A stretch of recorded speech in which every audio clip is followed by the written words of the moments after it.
کیا کہ یہ دستخط بھی میرے ہیں، مہریں بھی میری ہیں، ہاں جی، اور میں نے لکھا ہے۔ ہاں جی، اس فتوے کو میں قبول کرتا ہوں کہ یہ میرا ہی لکھا ہوا ہے۔ ہاں جی۔ اور یہ کچھ پڑھ کے تھوڑا سا بتا دیں تاکہ وہ دوست ہمیں تنگ نہ کریں آپ۔ جی بھئی یہ جو کچھ الفاظ پڑھ کے بتا دیں جو جواب آپ نے دیا ہے، ریکارڈنگ ہو جائے گی نا جی۔ کیا کروں میں اس کو پڑھوں؟ ہاں، فتویٰ تو آپ کے سامنے ہو گیا، یا پھر اسی فتوے کو آپ اسی طرح کر لیں، یہ فتویٰ تھوڑا سا بنا دیں آپ اس کو۔ یہ دیکھیں مفتی صاحب اقرار فرما رہے ہیں، ان کے دستخط بھی موجود ہیں، انہوں نے فتویٰ دیا ہے یہ ماشاءاللہ۔ یہ دیکھیں یہ مفتی صاحب کا مہر ہے، دستخط مبارک ہے، یہ دارالفتہ، ٹھیک ہے جی؟ نہیں میری بات سنیں، چلو جی میں کام کر دیتا ہوں آپ کو، کسی کو دے دیتے ہیں، میں کرا دیتا ہوں، میں خود آپ کرا دیتا آپ کہاں سے کرائیں گے؟ ہوں، باہر سے کروا دوں۔ بچہ چلے جاتا ہے، چلیں طالب علم جو ہے یہاں کی کوئی جس پر موٹر سائیکل ہو، میں چلا آپ جی۔ حضرات سامعین، مفتی اعظم عرب و عجم، امام الغیرت، استاد العلماء، شیخ الحدیث و تفسیر، مفتی فضل احمد چشتی صاحب زید شرفو کو اللہ تعالیٰ نے یہ اعزاز عطا فرمایا ہے کہ جہاں بھی دین اور اصحاب دین پر حملہ ہوا، مفتی اعظم عرب و عجم نے اپنی جان کو تلی پر رکھتے ہوئے اور اپنا فرض سمجھتے ہوئے دین اور اصحاب دین کے دفاع کا حق ادا فرمایا۔ کافی عرصہ سے یہود و نصارہ اور یہود و نصارہ کا پس خوردہ چاٹنے والے نام نہاد مسلمانوں کی جانب سے صحابہ کرام کے خلاف ایک محاذ قائم کیا جا رہا تھا، وہ یہ کہ یزید اس وقت جس وقت حضرت امیر معاویہ نے اسے ولی عہد مقرر کیا، اس وقت یزید فاسق تھا، فاجر تھا، کافر تھا۔ حضرت امیر معاویہ نے فقط اقربا نوازی کے اندر آ کر اپنے بیٹے کو ولی عہد مقرر کیا ہے، وگرنہ اس کے اندر اہلیت نام کی کوئی شے نہ تھی۔ یزید کے اندر خلافت کی اہلیت نہ تھی، حضرت امیر معاویہ نے نااہل کو ولی عہد مقرر کیا ہے۔ ایک صاحب نے تو یہاں تک کہہ دیا کہ یزید کو نماز بھی نہیں آتی تھی۔ سنیے اور پھر چیلنج کرتا ہوں، جاؤ جا کے ملا کو اور ملا کی ٹیم کو کہنا کہ منیر پاس آیا تھا اور چیلنج کر گیا تھا، 4 کروڑ کی کتابیں ہیں ملا کے پاس، 4 ارب کی کتابیں اکٹھی کر دے اور ان میں سے ایک روایت دکھا دے جس میں یہ ہو کہ تمہارے ڈیڈی یزید کو نماز آتی بھی تھی۔ کوئی ثابت کرے، اتنی کروڑ کی کتابوں سے ثابت کرے کہ یزید کو نماز آتی ہو۔ یزید کو تو نماز بھی نہیں آتی تھی۔ اب یہ عملہ یزید پر نہیں ہے، یزید کو نشانہ بنا کر یہ حضرت امیر معاویہ کو تیر مارنا ہے کہ یزید کو نماز تک نہیں آتی، لیکن حضرت امیر معاویہ اقربا نوازی کے اندر اس طرح اندھے ہو چکے ہیں، فقط اپنا رشتہ پالتے ہوئے ایک نااہل کو، ایسے شخص کو کہ جس کو نماز تک نہیں آتی، ولی عہد مقرر کر رہے ہیں۔ اس طرح صحابہ کرام پر حملہ کے لیے ایک میدان قائم کیا جا رہا تھا کہ حضرت امیر معاویہ نے نااہل کو ولی عہد مقرر کیا اور دوسرے صحابہ کرام نے کسی لالچ کے اندر آ کر یزید کی بیعت کر لی۔ اور عام طور پر محافل کے اندر یہ شعر پڑھا جاتا ہے، اس زمانے چ سب وک گئے نہیں وکیا تے علی دا لال نہیں وکیا۔ یہ ناچیز نے اپنے کانوں کے ساتھ یہ شعر سنا ہے، بڑی محفلوں کے اندر یہ پڑھا جاتا ہے، اور کئی محفلوں کے اندر ناچیز نے جب یہ شعر پڑھا گیا اور وہاں پر یہی موضوع لگا کر اس شعر کا رد کیا ہے کہ اس زمانے میں صحابہ کرام کے بارے میں یہ کہنا کہ وہ بک گئے تھے، یہ صحابہ کرام کی گستاخی ہے۔ خیر، اس طرح صحابہ کرام کے خلاف ایک محاذ قائم کیا جا رہا تھا کہ حضرت امیر معاویہ نے ایک نااہل کو ولی عہد مقرر کیا اور دوسرے صحابہ کرام نے کسی لالچ میں آ کر اس نااہل کی بیعت کر لی ہے، وگرنہ یزید اس وقت فاسق تھا، کافر تھا، فاجر تھا۔ اس طرح صحابہ کرام کو مطعون کیا جا رہا تھا۔ مفتی اعظم عرب و عجم مفتی فضل احمد چشتی صاحب نے صحابہ کرام کا دفاع کرتے ہوئے یہ کتاب لکھی، بیعت یزید سے انکار کا سبب۔ اس کتاب کے اندر یہ موقف بیان کیا گیا ہے کہ یزید حضرت امیر معاویہ رضی اللہ تعالی عنہ کے زمانہ مبارک کے اندر فاسق فاجر نہ تھا، اور آپ نے جس وقت اس کو ولی عہد مقرر کیا اس وقت وہ فاسق فاجر نہ تھا۔ اس موقف کو آپ نے دلائل کے ساتھ اور دلائل کے انبار لگائے یہ ثابت کیا کہ اس وقت وہ فاسق و فاجر نہ تھا، اور یہ ثابت کیا ہے کہ صحابہ کرام نے جنہوں نے بیعت کی تھی انہوں نے فاسق و فاجر جان کر نہیں بلکہ اس کے اندر اہلیت جان کر اس کی بیعت کی ہے۔ اور جن صحابہ کرام نے اس وقت یزید کی بیعت سے انکار فرمایا، کسی صحابی نے بھی یزید کو فاسق فاجر کافر کہہ کر اس کی بیعت سے انکار نہیں کیا۔ صحیح اور حسن روایتوں سے ثابت کیا ہے کہ جتنے بھی انکار فرمانے والے صحابہ کرام ہیں، یعنی 5 صحابہ نے انکار کیا تھا، باقی سب صحابہ کرام نے بیعت کر لی تھی، تو جن 5 نے انکار فرمایا ان 5 کے 5 صحابہ کرام نے کسی نے بھی یہ نہیں فرمایا کہ یزید فاسق ہے، فاجر ہے، اس وجہ سے ہم نہیں بیعت کرتے، بلکہ کسی نے یہ کہا کہ افضل کے ہوتے ہوئے مفضول کو ولی عہد مقرر نہیں کیا جا سکتا۔ یزید سے افضل تر صحابہ کرام موجود ہیں، یزید کو ولی عہد مقرر کرنے کے بجائے ان کو کیوں نہیں کیا جا رہا؟ اور کسی نے کہا کہ جب حضرت امیر معاویہ رضی اللہ تعالیٰ عنہ ابھی موجود ہیں تو ایک خلیفے کے موجود ہوتے ہوئے دوسرے کو مقرر نہیں کیا جا سکتا، یعنی انہوں نے اپنے اجتہاد کے مطابق اس طرح کے اسباب بیان کیے، کسی نے بھی اس وقت یزید کو فاسق فاجر کہہ کر اس کی بیعت سے انکار نہ کیا۔ اس کتاب کے اندر اس طرح کے دلائل اور براہین بیان کیے گئے کہ صحابہ کرام پر اب کسی طرح سے بھی حملہ نہیں ہو سکتا۔ اب جب صحابہ کرام پر وہ حملہ آور اشخاص جو صحابہ کرام پر حملہ کرنا چاہتے تھے، انہوں نے جب دیکھا کہ ہمارے تو راستے سارے مسدود ہوتے نظر آ رہے ہیں، تو انہوں نے یہ بکواس بازی شروع کی کہ جی چشتی صاحب نے یزید کے حق میں یہ کتاب لکھی ہے، حالانکہ وہ جانتے ہیں کہ یہ یزید کے حق میں کتاب نہیں لکھی گئی بلکہ یزید کی مخالفت میں اور صحابہ کرام کے حق میں لکھی گئی ہے۔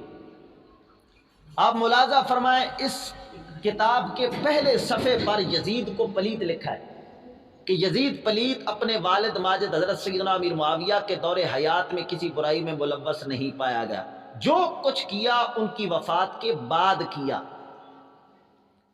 یعنی یزید فاسق بنا، فاجر بنا، کمینہ بنا، ہم بھی کہتے ہیں کہ یزید پلیت ہے، یزید فاسق و فاجر ہے، لیکن جس وقت حضرت امیر معاویہ رضی اللہ تعالیٰ عنہ نے اس کو ولی عہد مقرر کیا اس وقت وہ فاسق و فاجر نہ تھا۔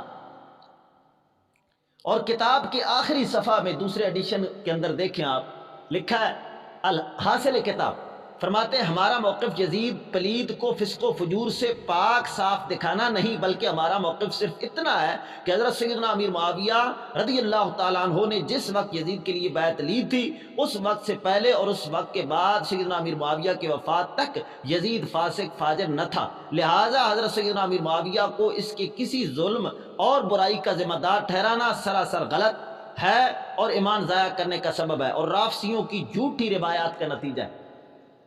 یعنی کتاب کے شروع میں بھی اور کتاب کے آخر میں بھی اپنے موقف کی مکمل وضاحت لکھی ہوئی ہے، اور یزید کو پلیت لکھا ہوا ہے، پہلے صفحے میں بھی یزید کو پلیت اور آخری صفحے میں بھی یزید کو پلیت لکھا ہوا ہے۔ اب یہ کہنا کہ یہ یزید کے حق میں کتاب لکھی گئی ہے کہ کس نے کتاب خریدنی ہے، پڑھنی ہے، کون دیکھے گا، بس ویسے شور وویلا کرو تاکہ لوگ اس کتاب کی جانب جائیں نہیں، ان کے موقف سننے کی جانب جائیں نہیں، اور ہمارا جو ہے رستہ اسی طرح کھلا رہے اور ہم صحابہ کرام پر حملہ کرتے رہیں۔ اصل انہیں جو درد ہے وہ یہ ہے کہ اب انہیں پورے کے پورے راستے مسدود نظر آ رہے ہیں کہ ہم کس راستے سے صحابہ کرام پر حملہ کریں گے۔ چشتی صاحب نے سارے کے سارے ہمارے راستے بند کر دیے ہیں کہ صحابہ کرام پر تو اب حملہ ہو ہی نہیں سکتا، جو حملہ کے لیے ہم نے راستہ بنایا تھا وہ تو ختم ہو گیا۔ اب انہوں نے کیا کیا، وہ چشتی صاحب قبلہ کو یزیدی اور اس طرح کے الفاظ بولنے لگے تاکہ لوگ ان سے دور ہٹیں اور ان کی بات سنے تک نہیں، اور ہمارا راستہ کھلا رہے اور ہم صحابہ کرام پر حملہ کرنے کے لیے پھر اسی طرح جو ہے راستہ ہمیں مل جائے اور ہم صحابہ کرام پر حملہ کر سکیں۔ کسی صاحب نے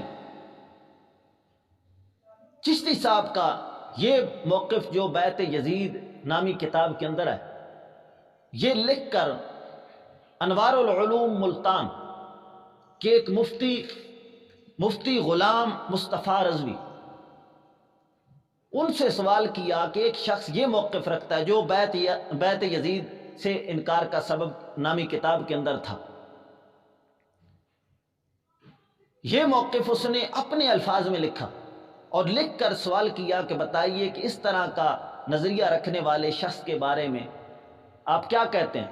تو انہوں نے کہا، آخری جو جواب ہے 7واں، اس کے اندر وہ کہتے ہیں اس کی یہ تحقیق اور نظریہ قابل اعتراض نہیں، لہذا شخص مذکور کو مذکورہ نظریات کی بنا پر کسی طرح بھی مطعون نہیں کیا جا سکتا۔ اور پچھلے جواب کے اندر انہوں نے جو حضرت امام حسین رضی اللہ تعالی عنہ کربلا کے اندر گئے تھے، واپسی کا ارادہ فرمایا تھا، تو مفتی صاحب نے اپنی کتاب کے اندر یہ لکھا ہے کہ انہیں حضرت امام حسین رضی اللہ تعالی عنہ جب یہاں سے چلے تھے، آپ کا اجتہاد مبارک یہ تھا کہ میں کربلا کے اندر جاؤں گا، کوفے کے اندر جاؤں گا، اور وہاں پر کوفیوں نے چونکہ خود بلایا ہے وہ میری بیعت کر لیں گے، تو اس طرح میں یزید کی حکومت کو ختم کر دوں گا۔ لیکن وہاں پر جا کر جب حالات کو اس کے بالعکس دیکھا تو آپ نے اپنے اجتہاد سے رجوع فرمایا۔ یہاں پر رجوع کے الفاظ ہیں،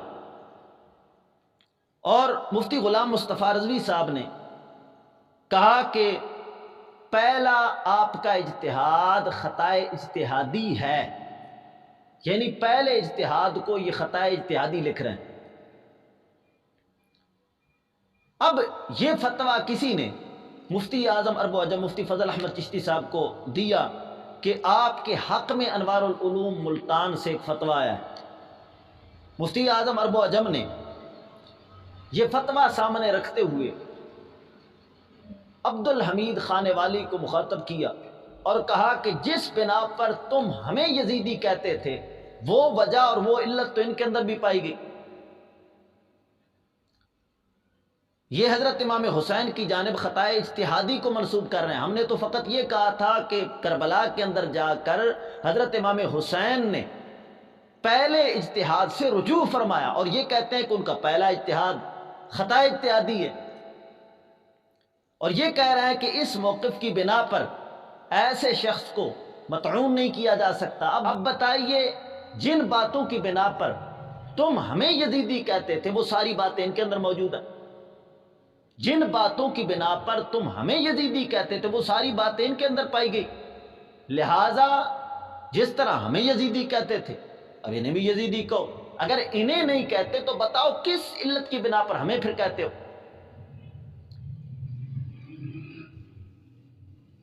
یہ جواب کا مطالبہ جو تھا عبد الحمید خانے والی سے تھا۔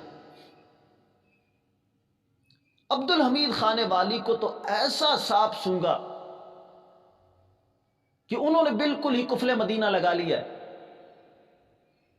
بول چال انہوں نے ختم کر دیا، بالکل جناب والا وہ جواب دینے کی زحمت گوارا نہیں کرتے۔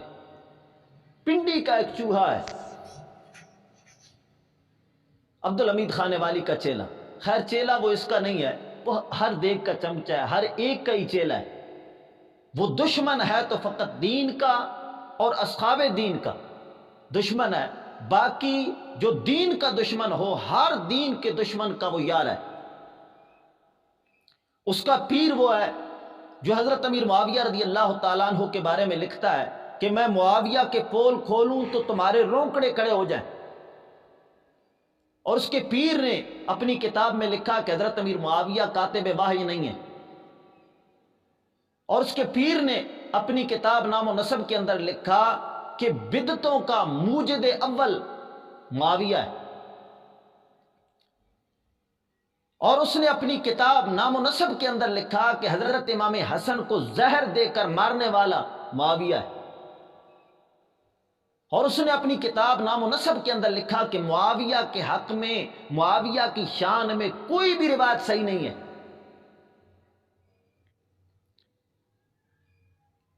اور حضور اکرم صلی اللہ تعالی علیہ وسلم کے بارے میں ذلیل ترین کا لفظ استعمال کرتا ہے کہ حضور پہلے ذلیل تھے. یعنی اس طرح کے نظریات رکھنے والا اس کا پیر ہے. اور جو اس کے دوست احباب ہیں وہ سعید اسد ہے جو کہتا ہے کہ حضور اکرم صلی اللہ تعالی علیہ وسلم 40 سال سے پہلے نبی نہ تھے. اور دوسرا ہے پنڈی کا جو حضرت امیر معاویہ کے بارے میں کہتا ہے معاویہ کا معنی ہے بھونکتا کتا، یعنی حضرت امیر معاویہ کو بھونکتا کتا کہتا ہے. آج کل لوگ اپنی دادیاں دے پٹھے سے نام رکھنے شروع کر دیتے. وہ جاہلیت کے دور میں اگر کوئی نام رکھتے تھے چاہے وہ کتنے ہی بڑے بندے کا نام کیوں نہ ہو، جاہلیت کے ناموں کو یہاں اپلائی مت کرو. وہ ایک معنی ہے حضرت، ایک نام ہے، اس کا معنی بنتا ہے بھونکتا کتا. تو بڑے فخر نہ رکھتے ہیں. میں کہ واہ اسم با مسمى نظر آتے ہیں حضرت.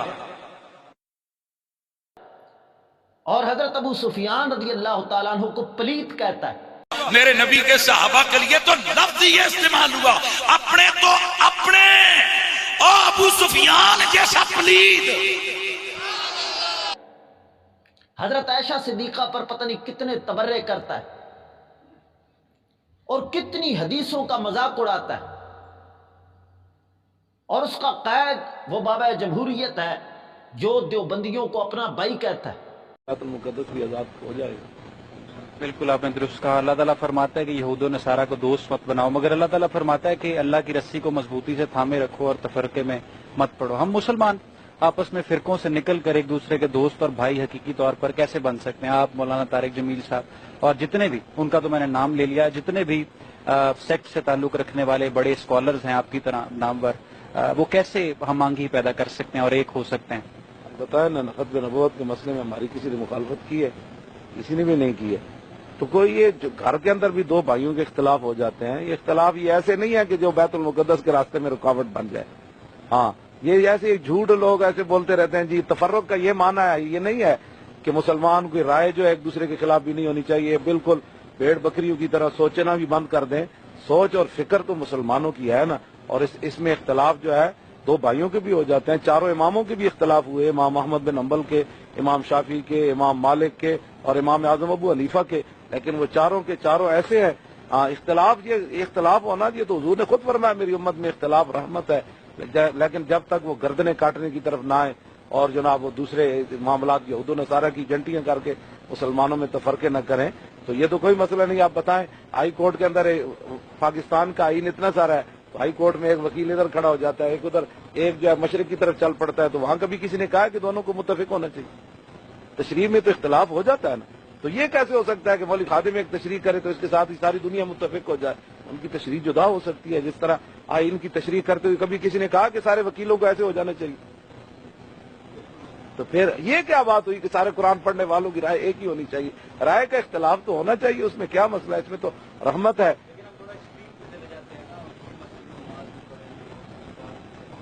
اس کو بھی حل کیا جا سکتا ہے. جب دین آئے گا نا، دین تو ایسے حل کرے گا سارے. وہ کہتا ہے یہ اختلاف امتی رحمہ کے قبیلے سے ہے. دیوبندی ہمارے بھائی ہیں. ہمارا اور دیوبندیوں کا اختلاف بھائیوں کا سا اختلاف ہے. امام اہل سنت سرکار تو فرماتے ہیں جو ان کے کفر میں شک کرے وہ کافر ہے. اور یہ اس کا جو بابا ہے وہ کہتا ہے کہ نہیں جی ان سے ہمارا اختلاف بھائیوں کا سا اختلاف ہے. یہ ایسے ہی ہے جس طرح کہ اماموں میں آپس میں اختلاف ہوتا تھا. تو اس طرح کے جتنے بھی دین دشمن ہے وہ سارے کے سارے اس کے یار ہیں.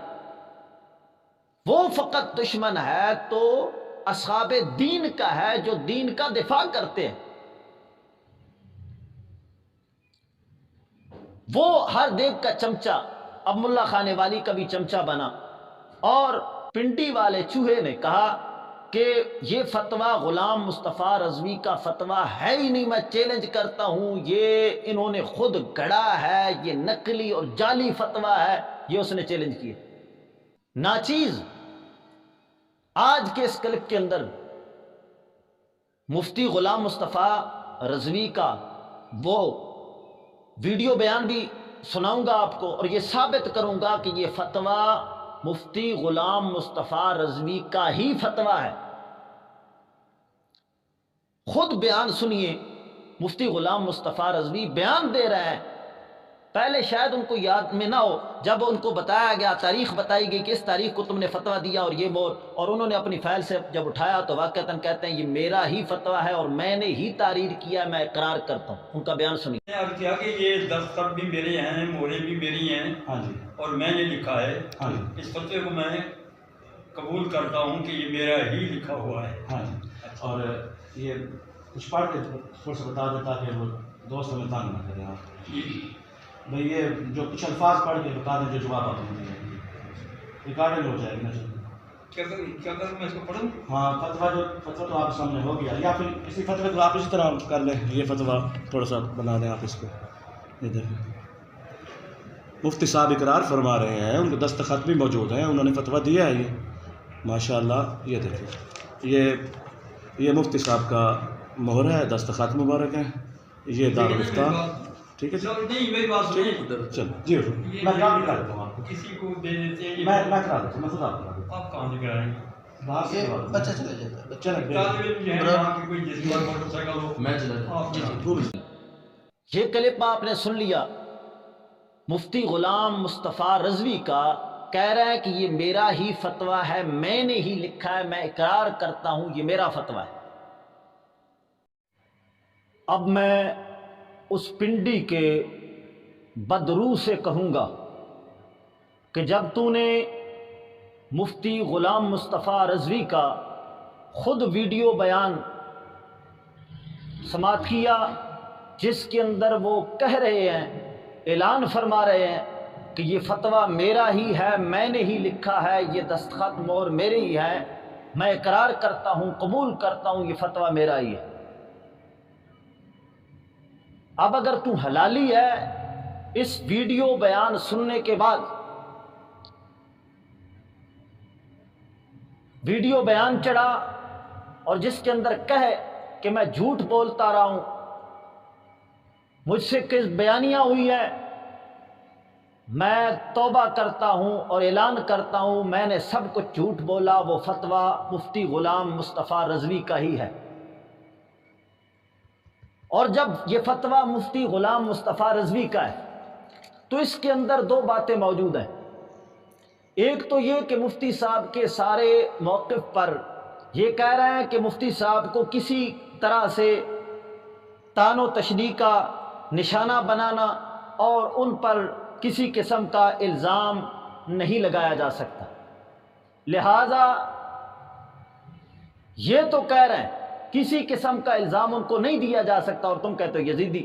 اور دوسری بات، جس بنا پر تم مفتی اعظم ارب و عجم مفتی فضل احمد چشتی صاحب کو یزیدی کہتے ہو اور کہتے ہو کہ انہوں نے حضرت امام حسین رضی اللہ تعالی عنہ کی جانب خطائے اجتہادی کو منسوب کیا ہے، وہ کام انہوں نے بھی کیا ہے۔ چھٹا سوال تھا کہ وہ شخص کہتا ہے کہ حضرت امام حسین رضی اللہ تعالی عنہ نے کربلا میں جا کر واپسی کا ارادہ فرمایا، تو پہلا جو آپ کا اجتہاد مبارک تھا وہ خطائے اجتہادی تھا، تو کیا یہ درست ہے، یہ غلط؟ یہ لکھتے ہیں یہ بھی صحیح ہے، یعنی حضرت امام حسین رضی اللہ تعالیٰ عنہ سے خطائے اجتہادی ہوئی، یہ بھی کہہ رہے ہیں، لہذا جس بنا پر فتویٰ اور یزیدی تم ان کو کہتے ہو اس بنا پر انہیں بھی کہو۔ باقی تمہارا یہ کہنا کہ العیاذ باللہ العیاذ باللہ، جس طرح تو بھی کہتا ہے، خانے والی بھی کہتا ہے اور ٹوکا کھوتا بھی کہتا ہے، العیاذ باللہ جی انہوں نے حضرت امام حسین رضی اللہ تعالی عنہ کی جانب خطائے اجتہادی کو منسوب کیے، تو اس کے متعلق میں کہوں گا جس چیز پر تم العیاذ باللہ پڑھ رہے ہو وہ گناہ ہے یہ نیکی۔ حضور اکرم صلی اللہ تعالی علیہ وسلم نے تو خطائے اجتہادی کو نیکی فرمایا ہے۔ یہ مسند امام احمد بن حنبل میرے سامنے ہے۔ حضور اکرم صلی اللہ تعالی علیہ وسلم نے فرمایا اذا حکم الحاکم فاجتہد فاصاب فلہ اجران واذا حکم فاجتہد فاخطأ فلہ اجر۔ حضور اکرم صلی اللہ تعالی علیہ وسلم نے فرمایا مجتہد اگر اجتہاد کرے اور اجتہاد میں درستگی کو پائے تو فرمایا اس کے لیے 2 نیکیاں ہیں، اور اگر اجتہاد میں اس سے خطا بھی ہو جائے تو حضور اکرم صلی اللہ تعالی علیہ وسلم نے فرمایا یہ گناہ نہیں بنے گا بلکہ اللہ تعالیٰ کے ہاں سے اس کو ایک نیکی ملے گی۔ یہ روایت مسند امام احمد بن حنبل میں کئی سندوں سے آئی ہے۔ یہاں پر حضور اکرم صلی اللہ تعالی علیہ وسلم نے فرمایا اگر مجتہد اجتہاد میں ثواب کو پائے تو 2 نیکیاں، اور اگر غلطی کرے اجتہاد میں خطا ہو جائے تو فرمایا گناہ نہیں بلکہ ایک نیکی ملے گی۔ اور دوسری روایت ہے حضرت عبداللہ عمر بن عاص کے جو بیٹے ہیں وہ روایت فرماتے ہیں کہ ایک فیصلہ حضور اکرم صلی اللہ تعالی علیہ وسلم کے پاس آیا، ایک مقدمہ آیا، تو آپ صلی اللہ تعالی علیہ وسلم نے میرے باپ عمر بن عاص کو فرمایا اے عمر بن عاص تم فیصلہ فرما دو۔ تو فرماتے ہیں میرے والد نے اپنی کم علمی کا اظہار فرمایا یا رسول اللہ مجھ سے فیصلہ صحیح نہ ہو سکے گا۔ حضور اکرم صلی اللہ تعالی علیہ وسلم نے عمر بن عاص کو فرمایا اے عمر بن عاص فَإِنِ اجْتَهَدتَ فَأَصَبْتَ الْقَضَاءَ فَلَكَ 10 أُجُورٍ وَإِنِ اجْتَهَدتَ فَأَخْطَأْتَ فَلَكَ أَجْرٌ وَاحِدٌ۔ فرمایا اے عمر بن عاص تو اپنے اجتہاد کے مطابق فیصلہ کرنا، فیصلے میں کوشش یہ کرنا کہ فیصلہ درست ہو، اپنے اجتہاد کے مطابق فیصلہ کرنا۔ اگر تو نے فیصلہ درست کیا تجھے 10 نیکیاں ملیں گی، اور اگر تجھ سے خطا بھی ہو گئی تو گناہ نہیں بلکہ تو اجتہاد سے فیصلہ کر رہا ہے تجھے 1 نیکی ملے گی۔ اب میں پوچھتا ہوں حضور اکرم صلی اللہ تعالی علیہ وسلم تو خطائے اجتہادی کو نیکی فرمائیں، اور تو اس پر الیاذ باللہ پڑھ رہا ہے، تیرا ملا خانے والی اس پر الیاذ باللہ پڑھ رہا ہے، تیرا ٹوکا کھوتا اس پر الیاذ باللہ پڑھ رہا ہے۔ میں پوچھتا ہوں جس کام کو حضور اکرم صلی اللہ تعالی علیہ وسلم نیکی فرما رہے ہیں تم اس پر الیاذ باللہ پڑھ رہے ہو، بتاؤ گستاخ رسول تم نہیں ہو تو گستاخ رسول کو سینگ اگتے ہیں؟ حضور اس کو نیکی فرما رہے ہیں اور تم اس کو گناہ اور کانوں کے ہاتھ لگا کر الیاذ باللہ پڑھ رہے ہو۔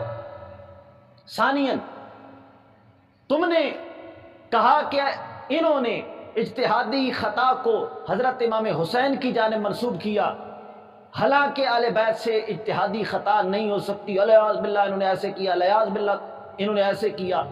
اور عوام کے اندر محافل کے اندر تم یہ شیعہ رنگ بھر رہے ہو کہ جی اہل بیت سے خطا اجتہادی نہیں ہو سکتی۔ تمہارے نعت خان یہ کلام پڑھتے ہیں کہ ہر ایک خطا سے پاک ہے امی حسین کی، اور حضرت امام حسین سے اجتہادی خطا نہیں ہو سکتی۔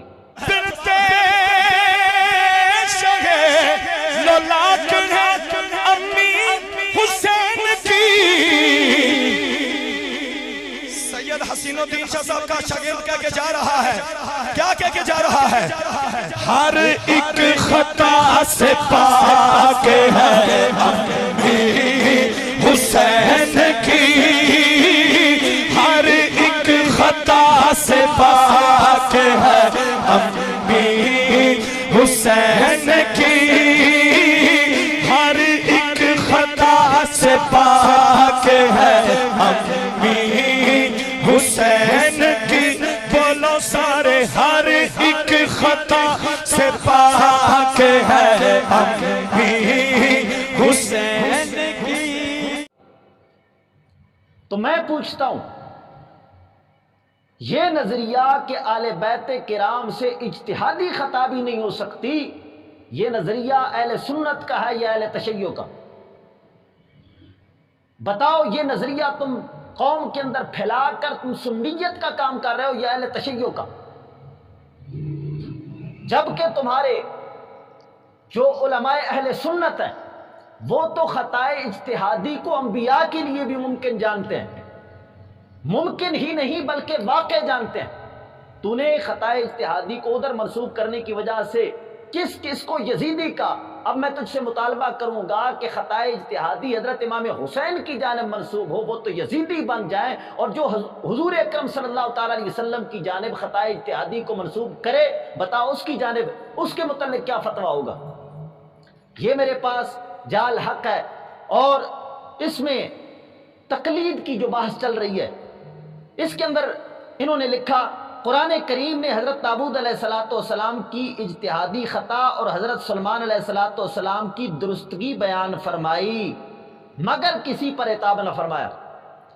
داؤد علیہ السلام کی جانب اجتہادی خطا کی نسبت کر رہا ہے، اور تھوڑا سا آگے چل کر کہتا ہے اگر حاکم نے غلطی کی ہے تو بھی اس کی پکڑ نہیں۔ دیکھو حضور اکرم صلی اللہ تعالی علیہ وسلم نے بدر کے قیدیوں سے محض قیاس پر فدیہ لیا، پھر آیت اس کے خلاف آئی، معلوم ہوا کہ اس قیاس سے رب راضی نہیں، یعنی حضور اکرم صلی اللہ تعالی علیہ وسلم سے اجتہادی غلطی کہہ رہا ہے، غلطی ہوئی لیکن رب راضی نہیں، مگر وہ فدیہ کا روپیہ واپس نہ کرایا گیا، بلکہ ارشاد ہوا فَكُلُوا مِمَّا غَنِمْتُمْ حَلَالًا طَيِّبًا کہ وہ مال کھا لو حلال طیب۔ معلوم ہوا کہ خطائے اجتہادی پر کوئی پکڑ نہیں۔ اب یہ خطائے اجتہادی کدھر منسوب کی جا رہی ہے؟ خطائے اجتہادی اور غلطی کہہ کر حضور اکرم صلی اللہ تعالی علیہ وسلم کی جانب منسوب کیا جا رہا ہے کہ حضور اکرم صلی اللہ تعالی علیہ وسلم نے بدر کے قیدیوں سے جو فدیہ لیا تھا آپ صلی اللہ تعالی علیہ وسلم کی اجتہادی خطا تھی۔ اب اجتہادی خطا کو اگر حضرت امام حسین کی جانب منسوب کیا جائے وہ خطا ہے اور وہ گناہ ہے، اور اس طرح گناہ کرنے والا یزیدی ٹھہرتا ہے، تو بتا اس طرح کی خطا اجتہادی کو حضرت امام حسین نہیں بلکہ حضور اکرم صلی اللہ تعالی علیہ وسلم کی جانب جو منسوب کرے وہ کون ہوگا؟ انبیاء کی جانب منسوب کرے، خود حضور اکرم صلی اللہ تعالی علیہ وسلم کی جانب منسوب کرے، اور حضور اکرم صلی اللہ علیہ وسلم کے متعلق کہے کہ ان سے خطا اجتہادی ہوئی ہے، غلطی ہوئی ہے۔ غلطی اور خطا اجتہادی کے لفظ بولے گئے، جو فتویٰ ادھر لگانا ہے وہ فتویٰ ادھر بھی لگا، یا پھر اہل سنت کو بدنام نہ کر، تو جہل کٹا ہے، تجھے شریعت کا علم نہیں ہے، تو خود تو جیسا ہے اہل سنت کے مذہب کو بدنام کر رہا ہے، لہذا ایسے جہل کٹوں کو شریعت کے مسائل پر نہیں بولنا چاہیے۔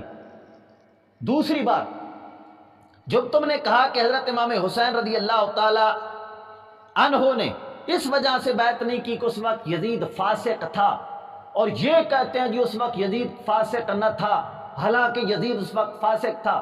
یہ بھی مفتی احمد یار خان نعیمی کا رسالہ ہے امیر معاویہ پر ایک نظر، اس کے صفحہ نمبر 75 پر یہ لکھا ہے کہ حضرت امیر معاویہ کے دور میں یزید فاسق نہ تھا۔ کہتے ہیں کہیں ثابت نہیں ہوتا کہ امیر معاویہ کی حیات میں یزید فاسق و فاجر تھا، اور امیر معاویہ نے اس کو فاسق و فاجر جانتے ہوئے اپنا جانشین کیا۔ یزید کا فسق و فجور امیر معاویہ کے بعد ظاہر ہوا، آئندہ کا فسق فی الحال فاسق نہ بنائے گا۔ اب جن دو باتوں کی بنا پر تو مفتی اعظم عرب و عجم کو یزیدی کہتا ہے، وہ دو باتیں بدرجہ اتم تمہارے مفتی اعظم اور حکیم الامت مفتی احمد یار خان نعیمی صاحب کے اندر پائی گئی، بتا ان کے متعلق کیا کہے گا؟ اگر تو حلالی ہے تو جو فتویٰ ادھر دیا تھا تیرے اندر جرت ہے، جو فتویٰ ادھر دیا تھا وہ فتویٰ ادھر بھی دے۔ اللہ تعالیٰ ایسے جہلوں سے مسلمانوں کو محفوظ فرمائے۔